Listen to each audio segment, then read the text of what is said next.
Good morning and welcome to SXI TVPSS. My name is Joseph Ng Zihao, and today we would like to talk about how to make a digital book through Microsoft PowerPoint. Without further ado, I would like to pass this time to Mr. Ching Guodong to further elaborate about the steps to make a digital media. Thank you. Hello, I'm Ching Guodong. I'm the Deputy Head Prefect for St. Xavier's Institution for the year 2021. Today, I'm going to show you a few simple steps on how to make a digital book. You can make this in the comfort of your home. The application I'm going to use today is Microsoft PowerPoint. Without further ado, let us move on. So first, we're going to open up PowerPoint and start a new presentation. Then we're going to find design, and under design we're going to choose slide size. We're going to choose portrait and A4 size. After that, we're going to delete the two text boxes that's on your slide as we are not going to use them. I was thinking that we are going to make a book on flights. So I'm going to choose blue as my background to represent the sky. After that, if you want to import images onto PowerPoint, it's very simple. Just go to your file manager, find your image, and you just drag and put it into PowerPoint. It's gonna appear there. So I'm gonna pick a paper trail and paper plane as my first image. I'm gonna use it as a line to underline my words. So after that, you want to add text, you just go to insert text box and just type whatever you want. So I'm gonna type 33 facts. And I'm going to increase the size to 36, let's say. And rinse and repeat the steps. It's lead up to your creativity, and voila! You have just finished your first page of your book.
So now I'm gonna show you a book that I've made a few weeks ago.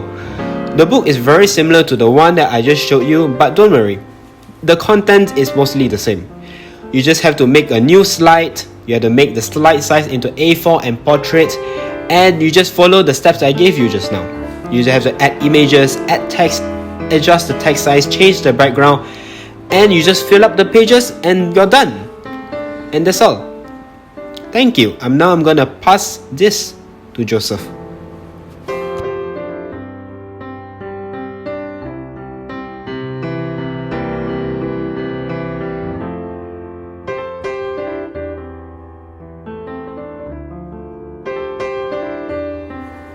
Thank you Chingodong for teaching us a few steps to make a digital book.